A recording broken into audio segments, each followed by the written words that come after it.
అందరికీ నమస్కారం. నేను Bhanu Mekala. Welcome to Sasi TV.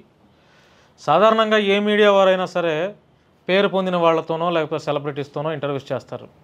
మరి నాకైతే నేను కూడా అలాంటి వాళ్ళని చేసినా కూడా అలాంటి వాళ్ళకంటే అట్లాంటి పేరు మోసిన వాళ్ళని ఇంటర్వ్యూ చేయడం కంటే సామాన్యులు ఇంటర్వ్యూ చేస్తేనే వస్తుంది కిక్కు.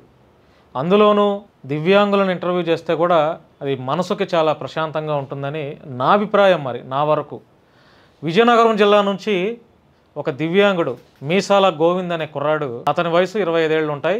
చాలా సోషల్ కార్యక్రమాలు, పేదలకు అన్నదానం చేయటం ఇట్లాంటి కార్యక్రమాలు చేస్తూ ఉంటాడు. సోషల్ మీడియాలో మంచి మంచి రీల్స్ తనదైన స్టైల్లో పర్ఫార్మెన్స్ చేస్తూ ఉంటాడు. కాళ్ళు చేతులు ఉండి ముఖం చక్కగా ఉండి అందంగా ఉండి రీల్స్ చేసే వాళ్ళకంటే ఇలాంటి వాళ్ళే బెటర్ నా దృష్టిలో. చూద్దాం అతను ఏం చెప్తాడు, అతని యొక్క పరిస్థితి ఏంటి, లైఫ్ని ఎలా లీడ్ చేయగలుగుతున్నాడు అనే విషయాలపైన కొన్ని విషయాలు మాట్లాడించే ప్రయత్నం చేస్తాను. ఖచ్చితంగా ఇది సమాజానికి పనికొచ్చే ఇంటర్వ్యూ అని నా అభిప్రాయం. తమ్ముడు నమస్తే. నమస్తే. బాగున్నావా గోవింద్? బాగున్నాను. ఏ ఊరు నీది? దమర్సింగి, విజయనగరం డిస్ట్రిక్ట్. దమర్సింగి విలేజ్. ఏంటి పుట్టుకతోనే నీకు ఇట్లా కాళ్ళు చేతులు లేవా? పుట్టిన 6 months తర్వాత. 6 months తర్వాత. దానికి ఏదైనా పేరుందా? అంటే పేరంటే ఓట్స్ రకం అంటారు. అంటే మా గ్రాండ్ మదర్కి ఇద్దరు, వాళ్ళ గ్రాండ్ మదర్కి ఇద్దరు, అలా వారసత్వం కింద వచ్చింది. అలాగే మ్యాన్ రకం. ఏం చేస్తారు మీ తల్లిదండ్రులు? ఫార్మర్. సొంత పొలం ఉంది. ఎంత ఉంది? ఒక 3 ఉంటుంది. ఎంత ఉంది ఒక్కొక్క ఎకరం రేట్ అక్కడ? ఒక్కొక్క ఎకరం అంటే సెంట్ 50,000 దాకా ఉంటుంది. సెంట్ 50,000? అబ్బో, పర్లేదు, కొంచెం కాస్టే. అమ్మ? ఇద్దరు ఫార్మర్సే. నాన్ ఎడ్యుకేటెడ్ పీపుల్సే. Non educated. అన్న, తమ్ముడు, చెల్లి, అక్క ఎవరైనా ఉన్నారు? మొత్తం 4 members. నువ్వేనా వాడివి? నేను ఫోర్త్. లాస్ట్. మిగతా ఇద్దరు? మై బ్రదర్ నాలాగా ఉంటారు. సేమ్. ఓకే. అతను ఫస్ట్. తర్వాత సెకండ్ బ్రదర్ ఉంటారు. అతను బాగుంటాడు. College lecturer. ఇంకొక సిస్టర్ ఉంది, తనకు కూడా మ్యారేజ్ అయిపోయింది. నేను లాస్ట్. మీరిద్దరే ఇలా పుట్టారు. మరి దేవుడు ఇలా పుట్టించినందుకు దేవుడి మీద కోపం ఉందా? కోపం అంటే ప్రతి ఒక్కరికి సాధారణంగా ఉంటది. అది కామన్. అది ఇప్పటికీ ఉందా? ఇప్పటికంటే దేవుడు అంటే మనం చేసినప్పుడు అతను చేస్తాడు అనుకో, అంటే అందరూ ఒకేలా పుట్టాలని లేదు కదా. కానీ పుట్టించే దేవుడే కదా. పుట్టించే దేవుడే. అది ఎందుకు పుట్టించడం మనకు తెలియదు కదా. అది మనం రాసుకుని రాతనుకోవచ్చు కదా. అంటే బాధపడుతున్నావు అయితే? ఇప్పుడు బాధ ఏం లేదు, సంతోషంగానే ఉన్నావు. సంతోషంగానే ఉన్నా. అంటే నేను ఇలా ఉన్నందుకు చాలా మంది ఇంటి వరకే పరిమితం అవుతారు. బట్ ఎందుకంటే నేను 99% చూసాను కూడా. నువ్వు జనాల్లో నేను జనాల్లో ఉదయం హైదరాబాద్ దాకా వచ్చాను. అంటే ఒక దివ్యాంగుడు అయ్యి కాలేజ్ చేతి లేకపోతే నేను ఇక్కడ దాకా వచ్చానంటే మరి దానికి కారణం ఫ్రెండ్స్ సపోర్ట్ ఉండడం వల్ల. అలానే 99% ఇలా ఉన్నందుకు చాలామంది బ్రెడ్ పరిమితమై ఇంటికాడ ఉంటారు. కానీ నేను అలా కాదు, ఎప్పుడు 24 hours బయటనే తిరుగుతుంటాను, సోషల్ చేస్తుంటాను, ఫ్రెండ్స్ మధ్యనే ఉంటాను, అందరితో కలిసి ఉంటాను. అంటే నేను ఎలా ఉన్నానని ఆ బాధ తెలియకంటే ఫ్రెండ్స్ నన్ను లీడ్ చేస్తూ ఉంటారు. ఊర్లో ఏమన్నా పని చేస్తావా? ఊర్లో మిల్క్ డైరీ నడిపి. Milk dairy. Okay. Milk dairy ఉంది. ఎంత సంపాదిస్తావు? ఎంత అంటే 10K ఉంటుంది 1 monthకి 10,000. అన్నయ్య? ఇద్దరు కలిపి చేస్తారు. అన్నయ్య కూడా సోషల్ సర్వీస్ చేస్తుంటారు. అలాగే ఎక్కువ పొలిటీషియన్ల మధ్యన ఉంటారు ఎక్కువ. అన్నయ్య 10th దాకా చదువుకుంటారు. నేను degree BSc chemistry. Very good. Jobs ఏం ట్రై చేయలేదా? ఆ ప్రపోజల్ ఉన్నాను. అంటే ఎలాంటి జాబ్స్? బ్యాంక్ ప్రిపరేషన్లో ఉన్నాను. Very good. 2 times అటెంప్ట్ కూడా చేసా. అటెంప్ట్ చేసావు? ఫైనల్ దాకా వెళ్ళా. మరి జాబ్ కొడతానని గ్యారంటీ ఉందా? ఆ కాన్ఫిడెన్స్తో ఉన్నాను. Very good. నీకేదో అవార్డు కూడా వచ్చింది. ఏ అవార్డు అది? జాతీయ ఉగాది రత్న పురస్కారం. నువ్వు చేసే కార్యక్రమాలకి ఇచ్చావా? మంచి కార్యక్రమాలకి. మంచి కార్యక్రమాలు అంటే సోషల్ సర్వీస్ అన్నదానం చేయటం. ఎందుకు చేయాలనిపిస్తుంది అట్లాంటి పనులు నీకు? అంటే నేను ఒక దివ్యాంగుడయ్యి నాలాగే చాలామంది బాధపడుతూ ఉంటారు. వాళ్ళ కష్టం, మనం కూడా కష్టాన్ని చూస్తాం కాబట్టి వాళ్ళ యొక్క కష్టాన్ని మనం చూసి నాకు ఇలాంటి చేయాలని అనిపించింది అనమాట. అంటే ఈ రోజుల్లో అన్ని దానాల కన్నా అన్నదానం గొప్పదని నా అభిప్రాయం. ఈరోజు బతికేది ఓన్లీ అన్నం కోసమే కదా. ప్రతి రైతు కష్టపడతానండి. దీనికి కారణం వాళ్ళు రైతులు కష్టపడితే కదా మేము అన్నం తింటాం. అలాగనే ఎవ్రీడే వాళ్ళు పొట్ట నిండపోయినా కనీసం నేను పెట్టిన ఒక్కరోజైనా వాళ్ళు పొట్ట నిండుతుందని నాది ఒక నమ్మకం. ఒక పూట అయినా అంతే. దాతలు బాగా సహకరిస్తారు మరి నీకు? సహకరిస్తారు. అలా నేను ఇప్పుడు వచ్చి ఎందులో కూడా వీడియో పోస్ట్ చేయలేదు. నాకు ఇలా హెల్ప్ చేయండి, నేను వీళ్ళకి హెల్ప్ చేస్తాను, నాకు పేమెంట్ చేయండి నేను ఎప్పుడు అనలే. నా సొంత డబ్బులతో నేను కొంత చేసేవాడిని. అలాగే ఇలాగ ఎవరైనా తెలుసుకొని వచ్చి బర్త్డేకి ఇలాగ మా కొడుకు బర్త్డే అన్నదానం పెడదాం రా అంటే వాళ్ళు తీసుకొని టెస్ట్కి వెళ్ళేవాడిని. ఎన్ని కార్యక్రమాలు చేసావు ఇప్పటిదాకా? ఇంచుమించు 10 చేశాను. ఓకే, మంత్కి ఒకటి? మంత్లీకి ఒకసారి చేస్తూ ఉంటాను. ఒకసారి చేస్తూ ఉంటావు. విజయనగరం నుంచి హైదరాబాద్ దాకా వచ్చావు కదా, ఈ ప్రయాణం కష్టంగా అనిపించిందా లేకపోతే చాలా ఆనందంగా ఇంటర్వ్యూ కోసం అన్నయ్య పిలిచాడని సంతోషంగా ఉందా, లేకపోతే ఇలా ప్రయాణం చేయలేక పక్కన ఇద్దరిని పెట్టుకొని ఈ టైప్ ఆఫ్ ఇదంతా చూస్తున్నావు కదా, ఇది బాధగా ఉందా? లేదు లేదు, ఎంత కష్టంగానే ఇష్టం మీద వచ్చాను అనమాట. ఇష్టం మీద వచ్చావు, వెరీ గుడ్. అంటే రావాలని సంకల్పంతో వచ్చాను అనమాట. అలాగే ఫ్రెండ్స్ సపోర్ట్ తీసుకొని ఇద్దరిని ఎక్స్పర్ట్స్ పెట్టుకొని వచ్చాను అనమాట. ఇప్పుడు ఈ ఇంటర్వ్యూ నువ్వు ఇవ్వటం వల్ల, నేను చేయటం వల్ల నీకు వచ్చే లాభం ఏంటి? ఇంటర్వ్యూ నాకు ఏదో లాభం వస్తుంది, ఏదో ప్రతిఫలం దొరుకుతుందని కాదు. అంటే నన్ను చూసి మరొక 10 మంది ఇన్స్పిరేషన్ అవుతారని అది నా నమ్మకం. ఆ పాయింట్ కోసం నేను ఈ ప్రశ్న అడిగా. నిన్ను చూసి 10 మంది ఇన్స్పిరేషన్గా ఉండాలి. అంటే నీకులాగా ఉన్న ప్రతి ఒక్కరు కూడా బాధపడకుండా నిన్ను చూసి లైఫ్ లీడ్ చేయాలనేది చెప్పడం కోసం వచ్చావు నువ్వు. మీకు ఒక మాట చెప్పాలంటే అది ఏంటిది, ఆరోగ్యం అనేది అందరికీ సహకరించదు. అందులో చెప్పాలంటే నాకైతే అసలు సహకరించదు. మంత్లీకి ఇంచుమించు 10K దాకా మెడిసిన్ వాడుతూ ఉంటాను. బై బర్త్ పుట్టుకతోనే నేను మెడిసిన్ మీదే బతుకుతాను. నాది ఒకటే రూల్ అనమాట, బాగున్నప్పుడు లైఫ్ లీడ్ చేయడం, బాగాలేనప్పుడు బ్లడ్ పరిమితం అవ్వడం, అంతే. అదే నా ఫార్ములా. మొన్న రీసెంట్గా ఎన్టీఆర్ జిల్లాలో ఒకటి జరిగింది. భార్య వేరే వాడితో వెళ్ళిపోయిందంట. భర్త 2 పిల్లలు, ఒక పాపకి 4 ఏళ్ళు, ఒక బాబుకి 5 ఏళ్ళు. భార్య వెళ్ళిపోయిందని చెప్పి భర్త 2 పిల్లలను చంపేసేసి అతను కూడా సూసైడ్ చేసుకున్నాడు. మరి వాళ్ళు మంచిగా పుట్టారు, చాలా చక్కగా, నేను చూశాను ఆ వార్త చూసా, చాలా అందంగా పుట్టారు, చాలా చక్కగా పుట్టారు. చంపేశాడు పోషించలేక. మరి నీ తల్లిదండ్రులు మీ ఇద్దరిని, నిన్ను మీ అన్నయ్య, మీరు ఇదే పోలికలతో ఉన్నా చంపేసే ప్రయత్నం చేయలేదా? లేదు సార్. అంటే మరి మీరు చెప్పింది ఆ సిటీయో తెలియదు, విలేజో తెలియదు. నాకైతే విలేజ్ అనేది ఎక్కువ మానవత్వ దృక్పథం ఉంటుంది. దానికి తోడు తల్లి అనేది తన ఇష్టంతో కంటది కాబట్టి బిడ్డ అనేది ఎలా పుట్టినా, అంగవైలితో పుట్టినా, మనిషి ఎలా మంచిగా పుట్టినా తన ప్రేమే, తండ్రికి కూడా ఉంటుంది. తను పుట్టి నుంచి చనిపోయిన దాకా ఎప్పుడు కూడా తల్లి ప్రేమలాగా చూసుకుంటుంది. ఇప్పటికీ మీ తల్లిదండ్రులు సపోర్ట్ చేస్తారా? ఇప్పటికీ సపోర్ట్ చేస్తారు మంచిగానే. కాబట్టి ఒకటి అన్ఎడ్యుకేటెడ్ పీపుల్, వాళ్ళకి ఏం తెలియదు, అన్నీ మనమే అనమాట. కానీ బాధపడుతూ ఉంటారు. ఈ రోజులు ఒకే వికలాంగుడు పుడితేనే కష్టం ఒకే ఇంట్లో. అలాగని 2 దివ్యాంగులు ఒకే ఇంట్లో ఉంటే వాళ్ళ ఆలన పాలన అన్నీ చూడాలి కదా, అన్నీ కష్టం. ఒకరిని చూడడానికే కష్టం, అలాగే 2 అంటే చాలా కష్టం కదా. ఇప్పుడు నువ్వు బాత్రూమ్, టాయిలెట్స్ ఇవన్నీ నువ్వే చేసుకుంటావా? నేనే చేసుకుంటా. అది ఫ్రెండ్స్ సపోర్ట్తో అలా బయటికి వెళ్ళిపోతూ ఉంటాను. ఎంత బయటికి చేసుకున్నా ఎప్పుడో ఒకసారి గూటి చేరాల్సిందే కదా. మరి ఇంటికాడ పరిస్థితులు కూడా ఉంటాయి కదా. అలాంటప్పుడు తల్లిదండ్రులు మరి చూస్తూ ఉంటారు. పర్లేదు, బాగానే చూస్తారు. బాగా చేస్తారు. రీల్స్ కూడా బాగా చేస్తున్నావు కదా, చక్కగా చేస్తాను. ఇలా మొబైల్ పట్టుకొని ఇలా చక్కగా. అంటే ఎలా వచ్చింది అసలు రీల్స్ చేయాలని ఎందుకు అనిపించింది నీకు? రీల్స్ చేయాలంటే అంటే టైం పాస్ కోసమా? లేదు, నాకు 2019లో డిగ్రీ అయిపోయింది అనమాట. అలా ప్రిపరేషన్లో ఉంటూ ఇంకా ఏదో చెయ్యాలి, సాధించాలనే టైంలో మా సిస్టర్ సజెషన్తో నేను యూట్యూబ్ పెట్టాను అనమాట. యూట్యూబ్ పెట్టావు? నీకు టాలెంట్ ఉందని నువ్వు పెట్టు, నువ్వు సక్సెస్ అవుతావు అంటే అలా పెట్టాను అనమాట. టాలెంట్ అంటే ఏం టాలెంట్?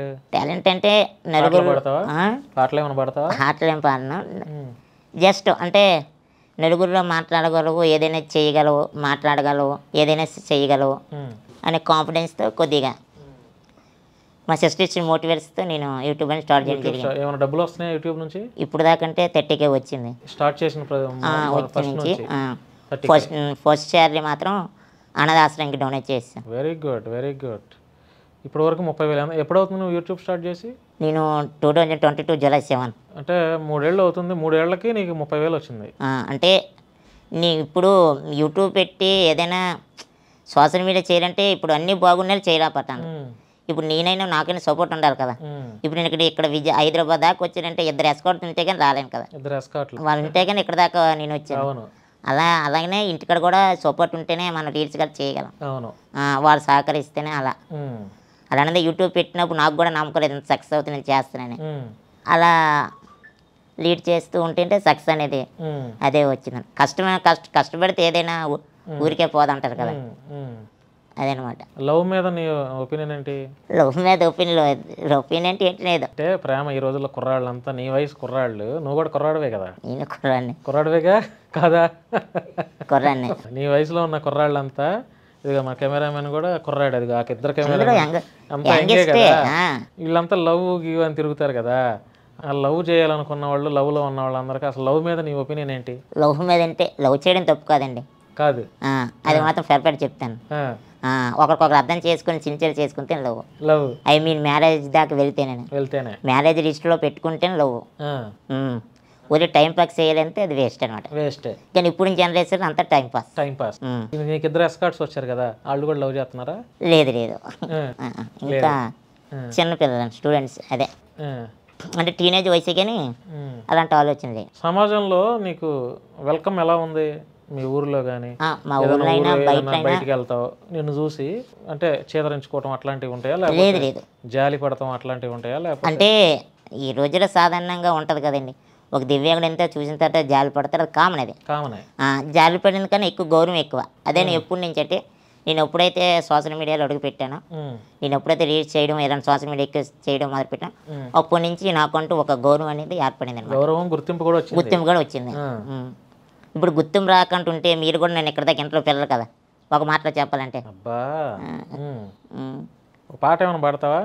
పాటలు ఇంట్రెస్ట్ లేదు. మా ప్రేక్షకుల కోసం ఏం చెప్తావు నువ్వు? ఏదైనా డాన్స్ కానీ? ప్రేక్షకుల కోసం చెప్పడానికి ఏం లేదు, ప్రజల కోసం చెప్పడానికి ఏముంటుంది. సూసైడ్ మీద నీ అభిప్రాయం ఏంటి? ఇప్పుడు కూడా లవ్ అడిగాను, లవ్ ఫెయిల్ అయిపోయి బ్రేక్ అయిపోయి అందరూ చచ్చిపోతున్నారు, కుర్రాళ్ళు అమ్మాయిలు. అంటే గంజాయికి డ్రగ్స్కి బానిస అవుతున్నారు. సూసైడ్ చేసుకున్నాను అనుకున్న వాళ్ళకి ఏం చెప్తావు? లవ్ ఫెయిల్ అయితే సూసైడ్ చేసుకుంటారు. అదే లవ్ ఫెయిల్ అయితే సూసైడ్ ఎందుకు చేసుకోవాలి? నాది ఒక పాయింట్ అడుగుతాను. వాళ్ళు డిప్రెషన్లోకి వెళ్తారు కదా, ఎందుకు డిప్రెషన్కి వెళ్ళాలి? లవ్ చేసినప్పుడు నాకు తెలియాలి కదా. ఇప్పుడు లవ్ ఫెయిల్, చాలా మంది లవ్ ఫెయిల్ అయిపోయిన తర్వాత అమ్మాయి నన్ను మోసం చేసింది, చీట్ చేసిందని ఆ కుర్రాడికి ఇంకా జీవితమే లేదన్నట్టు. అమ్మాయి జీవితం కాదు కదా, అమ్మాయి మరి అది తెలియాలి కదా. అదే కదా, అతనికి అది తెలిస్తేనే లవ్ చేయాలంటాను నేను ఇందాకే చెప్పాను పాయింట్. అమ్మాయే లైఫ్ అనుకుని లవ్ చేస్తే అది వేస్ట్. అవును. అలాగే అమ్మాయి లైఫ్ చేస్తే తనని కన్న తల్లిదండ్రులు ఏమైపోవాలి? తనకంటే ఒక బాధ్యత ఉండాలి కదా, తల్లిదండ్రులు చూసుకోవాలి, చెయ్యాలని. అది అమ్మాయినా అబ్బాయినా తనకైనా ఒక కెరియర్ ఉంటుంది కదా.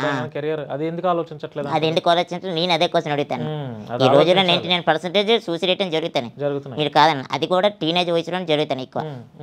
అది కూడా నేను చెప్తాను. కుటుంబాల్లో కూడా విలువలు, బంధాలు అన్ని పోతున్నాయి కదా. డబ్బనే స్వార్థంతో అందరూ ఈ రోజుల్లో అంతా చంపుకోవటం, నరుక్కోవటం ఇదంతా ఎక్కువైపోతుంది కదా. మీ ఊర్లో ఎట్లా ఉన్నాయి గొడవలు? మా ఊర్లో అనేది మరి కుటుంబంలో వ్యక్తిత్వం అనేది సహజం. వ్యక్తిగత గొడవలు అనేవి ఆస్తులకైనా, అంతస్తులకైనా, డబ్బుకైనా, దేనికైనా, మంచికైనా చెడుకైనా కామన్ గొడవలు వస్తూ ఉంటాయి. అవి నేను మరి దానికి మనం ఏం చేయలేము. కానీ నా దృష్టిలో ఏంటంటే రిలేషన్ అనేది అందరూ కలిసిమెలిసి పోతే బాగుంటుందని నా అభిప్రాయం. సినిమాలు చూస్తావా? చూస్తాను. ఏం సినిమాలు చూసావు ఈ మధ్యకాలంలో? ఏమని లేదు, అన్నీ చూస్తాను. లవ్ సినిమాలు కానీ అలా లేవు, అన్నీ చూస్తాను. అన్నీ చూస్తాను. ఇంట్రెస్ట్ ఉన్న సినిమాలు చూస్తాను, పర్లేదు. ఎవరిష్టం నీకు హీరోలలో? పవన్ కళ్యాణ్. తగ్గేదే లేదు. ఎందుకని పవన్ కళ్యాణ్ అంటే ఇష్టం? హానెస్టీ, నిజాయితీ. మరి పవన్ కళ్యాణ్ మీద వ్యతిరేకత వస్తుందిగా? వ్యతిరేకత కామన్, ప్రతి పొలిటీషియన్కి వ్యతిరేకత తప్పదు. ప్రతి వ్యక్తికి సూటుపోటు మాట్లాడడం తప్పదు. ఇప్పుడు మీరు ఒక కెరీర్ స్టార్ట్ చేశారంటే అందులో దిగుడు ఎగుడు ఉంటాయి, కామన్ అప్ అండ్ డౌన్లు ఉంటాయి. అన్నీ ఎదుర్కొంటూ పోతేనే కదా రేపు విజయం సాధిస్తావు. ఇప్పుడు నన్ను చాలామంది అన్నారు, నువ్వే యూట్యూబ్ చేయగలవు, నువ్వే రీల్స్ చేయగలవు, నువ్వు పెట్టే రీల్స్ బాగుమని కొందరు పొగుడుతూనే ఉన్నారు, కొందరు మెచ్చుకునే ఉన్నారు. అలాగని అన్నీ నెగిటివ్గా తీసుకెళ్ళాం కదా. అన్నీ నెగిటివ్గా తీసుకుంటే మన లైఫ్లో సక్సెస్ అవ్వలేం. ఎక్కడ ఏ విషయం ఎక్కడికంటే వదిలేసి పోవాలంటే, మనకు నచ్చిన లైఫ్లో లీడ్ చేయాలంటే. పవన్ కళ్యాణ్ గారిని కలిసి ఎప్పుడైనా? లేదు, అదృష్టం నాకు రాలేదు. ఇంకా అదృష్టం రాలేదు. వచ్చింది అనుకుంటున్నావు అదృష్టం? అనుకుంటాను. అదే ఆస్తి ఉన్నాను. నెక్స్ట్ అదే టార్గెట్ పెట్టావా ఏంటి? అదే టార్గెట్ అంటే కడడం అనేది కష్టం కదా. కష్టం. మరి లోకల్గా ఉంటారు పవన్ కళ్యాణ్ ఫ్యాన్స్ అక్కడ, జనసేన పార్టీ వాళ్ళు. ఏంటి సార్? మీ ఊర్లో ఉంటారుగా లోకల్గా? ఉంటారు. మరి వాళ్ళని ఎప్పుడు కలిసి నాకు పవన్ కళ్యాణ్ గారిని ఒకసారి తీసుకెళ్ళి? అంటే ఎప్పుడు అడగలేదు, ఎవరు బిజీలో ఉంటారు కదని అలా అడగలే. మీ ఊర్లో ఎమ్మెల్యే నుంచి ఏమైనా ఆర్థిక సాయం వచ్చిందా? ఎమ్మెల్యే అంటే మా ఊరి అదే తెలుగుదేశం. ఎవరైనా జరుగుతాను చేస్తారు. అధ్యక్ష ఏమంటే ఊరు పరిస్థితి, ఊరిని బట్టి చేస్తారు. ఇప్పుడు మిల్క్ డైరీ అది వదిలేసి వచ్చావు ఈరోజు ఇంటర్వ్యూ కోసం. మా బ్రదర్ ఉన్నారు అక్కడ మీ బ్రదర్ని పెట్టేసి మా బ్రదర్ని చూసుకుంటాను. మీ బ్రదర్ని చూసుకున్నాం. మరి ఫోన్ చేశాడు మీ బ్రదర్, వెళ్ళేవరా? ఏం చెప్పావు? వెళ్ళాను, ఆల్రెడీ ఇంటర్వ్యూలోనే ఉన్నానని చెప్పాను. చెప్పావా? ఏంటి నీకంటూ ఏమన్నా గోల్ ఏమన్నా ఉందా? గోల్ అంటే ఇది ఈ ఇన్ఫ్యూషన్ అంటే ఫ్యూచర్లో దీన్ని ఒక స్థాయికి తీసుకెళ్ళాలి, ఒక 10 మందికి సేవ చేయాలి. నేను అనుకున్న జాబ్ కొట్టాలి, అదే నా గోల్. నాకు జన్మనిచ్చిన తల్లిదండ్రులు బాగా చూసుకోవాలనేదే గోల్. ఏదో నీ కాన్ఫిడెన్స్ చూస్తే జాబ్ కొట్టేటట్టే ఉన్నావు. బాగా చదువుతావు. ఇంటర్మీడియట్లో ఎన్ని మార్కులు వచ్చినాయి? ఇంటర్మీడియట్ 800. 1000కి ఏ గ్రూప్ తీసుకున్నావు? ఎంపీసీ. మీ అన్నయ్య కూడా చదువుతున్నాడా? లేదు, అన్నయ్య 10th ఆఫ్ సైడ్. నువ్వే అంటే అప్పుడు అన్నయ్యకి ఊరిలో స్కూల్ లేదు, అలాగని 20-30 కిలోమీటర్స్ వెళ్ళాలన్నమాట అప్పుడు ఆ రోజుల్లో. 5th తరగతి చదివి చాపిస్తే మొన్నే రీసెంట్గా 5 years బ్యాక్ ఓపెన్ 10th కట్టి పాస్ అయ్యి. నడవలేవుగా? నేను నడవలేను, ఇంకా అతను కొద్దిగానే నడవగలడు. నడవగలంటే ఐ మీన్ బంగారు మనం అదే లేదు, ఎక్కడ పడితే అక్కడ ఎస్కార్ట్స్ ఉండాలి. ఎస్కార్ట్స్ ఉండాలి. ప్రతిసారి నీ పక్కన ఎవరో ఒకళ్ళు ఉండాలంటే ఇబ్బందే కదా? ఇబ్బంది, కానీ ఎవరో ఒకరు ఉంటూ ఉంటారు. కంపల్సరీ ఫ్రెండ్స్ అవ్వచ్చు, ఎవరైనా ఫ్రెండ్స్ కూడా చిరాకు పడరా? ఓపిక్గా ఉంటారా? ఓపిక్గా ఉంటారు. నిజం చెప్పు. నిజం సార్, అబద్ధం చెప్తే నాకేమవుతుంది చెప్పండి? చిరాకు పని అయితే ఇక్కడ తీసుకురారు కదా, అంతే కదా. వాళ్ళ పనులు పేర్లు చెప్పు, నేను తీసుకొచ్చిన వాళ్ళ పేర్లు. ఆ అబ్బాయి పేరు మురళి, ఈ అబ్బాయి పేరు మహేష్. ఎప్పుడు వీళ్ళే ఉంటారా నీతో? లేదు, అందరూ ఉంటారు. ఈ రోజు వీరు వచ్చారు, ఇంకా ఉన్నారనమాట ఊర్లో ఉన్నారు. అంతా సపోర్ట్ గానే ఉంటారు. చెప్పాను కదా, వాళ్ళు ఉంటే నేను ఉన్నానని. అంతే, వాళ్ళు లేకపోతే ఇక్కడ వరకు లేదు. ఈ రోజు లేదైనా ఫ్రెండ్స్ సపోర్ట్ ఉంటే కదా, అందులో నాకుంటూ ఉండాలి కదా. మరి నడవలేదు నువ్వా మీ అన్నయ్య? అదే 3 wheels అయితే మా అన్నయ్య తోలుతాడు. 3 wheels అదే 4 wheels స్కూటీ అంటారు కదా. స్కూటీ, అవును. నేను మోటార్ సైకిల్ అయితే నేనే తోలుతాను. మోటార్ సైకిల్ అయితే నువ్వే నడుపు. అదే ఊర్లో దాకా లాంగ్ ఇప్పుడు వెళ్ళాలి. ఊర్లో వరకే. ఊర్లో పంట పొలాల దగ్గర రీల్స్ చేస్తావా? అక్కడే చేస్తావా? అంత బాగుంటుందా పల్లెటూరు వాతావరణం? పల్లెటూరు వాతావరణం బాగుంటుంది. అందులో మా ఊరు మరీ బాగుంటుంది. మీ ఊరు మరీ బాగుంటుంది. యాసీలో గాలి బాగా వేస్తుంది అనమాట. ఏమైనా చెప్తావా ఇంకా కుర్రాళ్ళకి కానీ అమ్మాయిలకి అబ్బాయిలకి కానీ మందు తాగే వాళ్ళకి మందు మీద నీ అభిప్రాయం ఏంటి? మందు అనేది వ్యసనం, అది నా దృష్టిలో అనేది. నీకు అలవాటు ఉందా? లేదు. సిగరెట్? అసలు ఈ క్వశ్చన్ మీరు అడిగితే నా కళ్ళలో కూడా అనుకోలేదు. తప్పే ఉంది, అందరూ తాగుతున్నారు కదా. అందరూ తాగుతారు కాదనలేదు, ఇంకా నీ క్వశ్చన్ అడిగితే నేను కళ్ళలో కూడా అనుకోలే. అంటే ఎందుకని అలాగ, ఎందుకు అడగకూడదు? అడగొచ్చు, కానీ ఎందుకు అంతే నాకు అలా అనిపించింది. సిగరెట్ అలవాట్లేదు, డ్రింక్ అలవాట్లేదు, గంజాయి ఇది ఎక్కడ లేని క్వశ్చన్ అడుగుతారు. అంటే నేను ఎందుకు అడిగానంటే, ఒక తెలిసినవాడు నాకు, అసలు నేను సిగరెట్ తాగను, నేను మందు తాగను అని చెప్పి చాలా గట్టిగా చెప్పేవాడు నాతో. వాడు అమ్మ వీడు సిగరెట్ మందు అలవాటు లేదంటే వీడు ఎంత మంచోడో అనుకున్నా, కానీ గంజాయి తీసుకుంటా అప్పుడప్పుడు అన్నాడు. అందుకని నిన్ను కూడా నువ్వు సిగరెట్ అలవాట్లేదు అంటున్నావు, మందు అలవాట్లేదు. అతను నాలాగా ఉంటాడా? అందుకనే అడుగుతున్నా, సిగరెట్ మందు అలవాటు లేకపోతే గంజాయి. మీకు చెప్పాను కదా 99% నాకు మేబీ హెల్త్ కండిషన్ బాగోదనమాట. బాగోదు. 99% నాకు వచ్చిన మంత్లీ ప్రభుత్వం ఇచ్చిన 6000 చాలదు. అది కూడా చెప్పాలంటే ఎప్పటికప్పుడు ఈ మధ్యన రీసెంట్గా 6 months నుంచి ఏదో బాగున్నాను తప్పకని ఏ సీజన్కి వస్తే ఆ సీజన్ ఎఫెక్ట్స్ ఉంటాయి పక్కా. అలా అనమాట. భర్త పుట్టుకతోనే నేను అలా భరిస్తూనే వచ్చాను అనమాట. నీలాగా ఉండే వాళ్ళకి ఏం చెప్తావు నువ్వు? నాలా ఉండే వాళ్ళకి ఏం చెప్తాను, నాలా ఉండే వాళ్ళకి జీవితంలో ఇలా పుట్టేవని బాధపడకంటే సంతోషంగా లైఫ్ని లీడ్ చేయాలని నేను అనుకుంటున్నాను. లైఫ్ని లీడ్ చేయమని వాళ్ళకి తగిన రీతిలో. అందరూ నాలాగా ఉండాలంటే కష్టం కదా, ఎందుకంటే ఎవరి పరిస్థితి ఎవరు అనుకరిస్తే తెలియదు. అలానే ఇలాగ ఉండే వాళ్ళకి నువ్వు చెప్పే మాటలు అవి. ఇంకా ఎవరినన్నా కలవాలనే డ్రీమ్ ఏమన్నా ఉందా? కలవనే డ్రీమ్ అని ఉన్నాయి. ఎవరు పేర్లు చెప్పు, ఎవరిని కలవాలి అని చెప్పు. డ్రీమ్ అంటే సెలబ్రిటీస్ ఎవరైనా కలవాలని ఉంది. శ్రీదేవి డ్రామా కంపెనీకి వెళ్ళాలని. Sridevi drama company? అబ్బా, ఏం చేస్తావు అక్కడికి వెళ్ళి? ఏం చేయలేదు, లైవ్లో ప్రదర్శన చూడాలని. లైవ్లో ప్రదర్శన చూడటం కోసం చూడడం, అలాగే వాళ్ళందరినీ చూసి ఒక ఆనందంగా ఫీల్ అవ్వడం, వాళ్ళు కలవడం. ఇంకా ఏమన్నా వాళ్ళు చాయిస్ ఇస్తే ఏమైనా పర్ఫార్మెన్స్. అప్పుడు శ్రీదేవి డ్రామా కంపెనీకి టార్గెట్ పెట్టావు? టార్గెట్ అంటే ఏం లేదు, అందరికి రాదు కదా డ్రీమ్ అనేది, అందరికి అవకాశాలు రావు కదా. ఏమన్నా పాటలు కానీ ఏమైనా పాడతావా?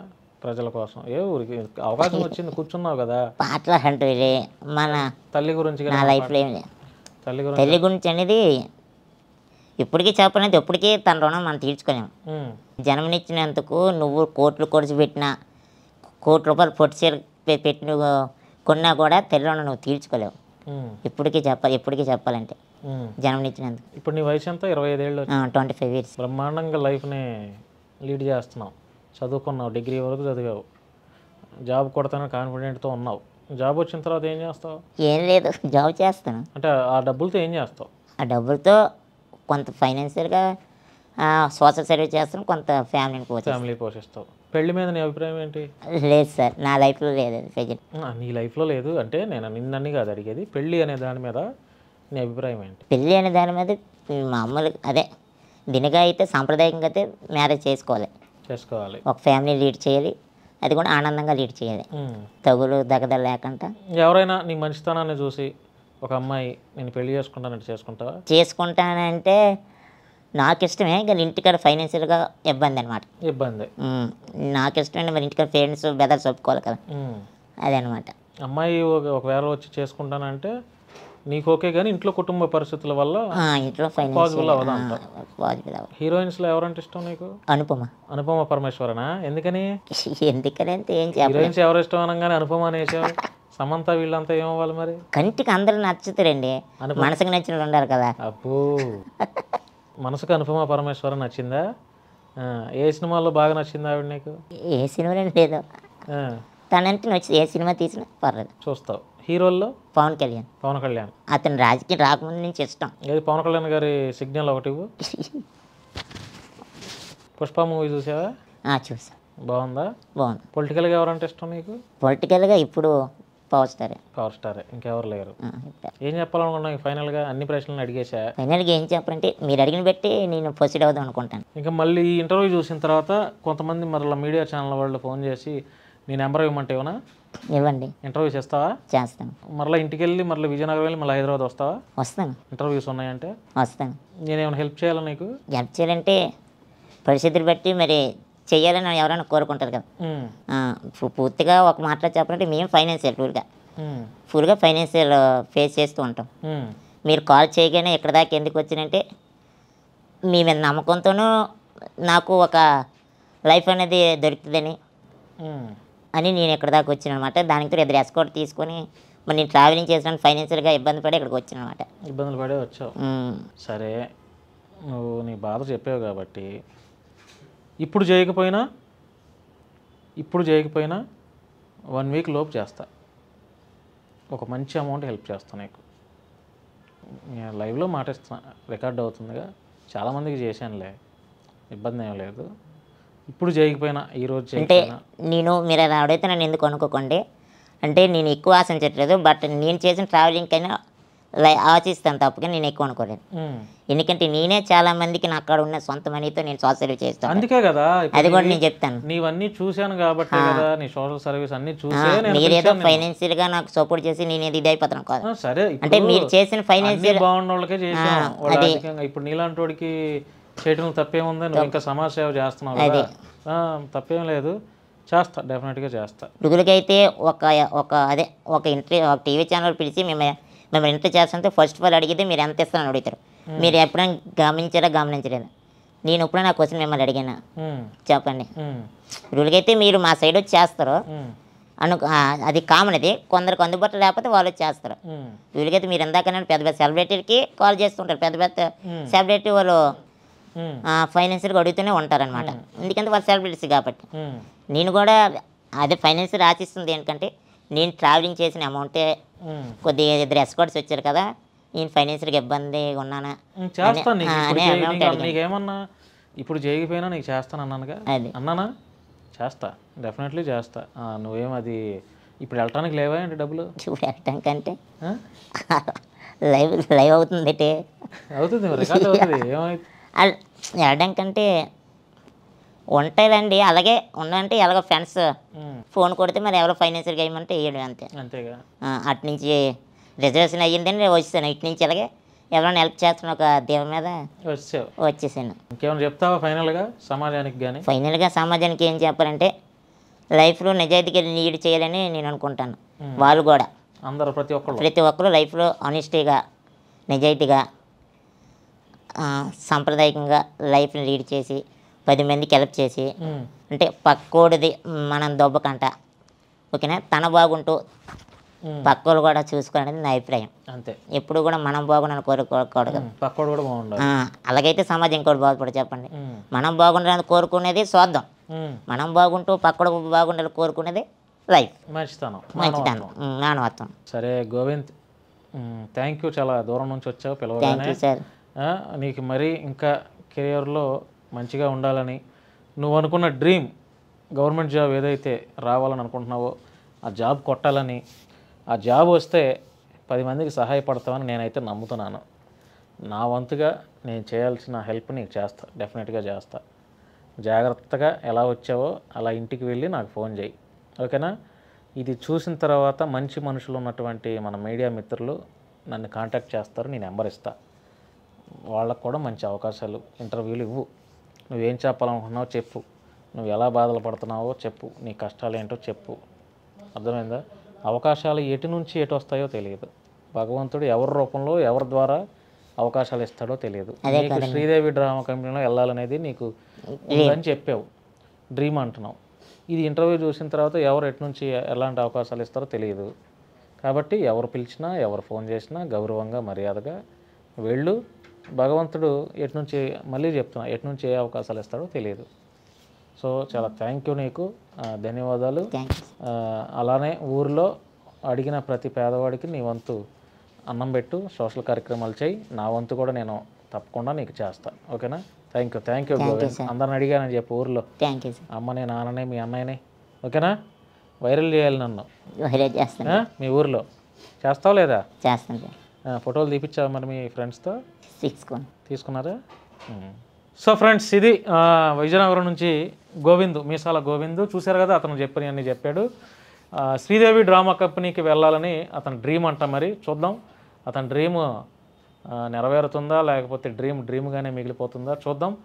ఈ ఇంటర్వ్యూ చూసిన తర్వాత ఎవరైనా చనిపోవాలి అని అనుకున్న వాళ్ళు బ్రతకాలని నేను అనుకుంటున్నాను, బ్రతుకుతారని అనుకుంటున్నాను. ఎందుకంటే ఎక్కడ విజయనగరం, ఎక్కడ హైదరాబాదు, అతని పరిస్థితి చూసారు ఎలా ఉన్నాడు. ఇద్దరు ఎస్కాట్స్ సపోర్ట్ లేకపోతే అతను ఏది చేయలేడు.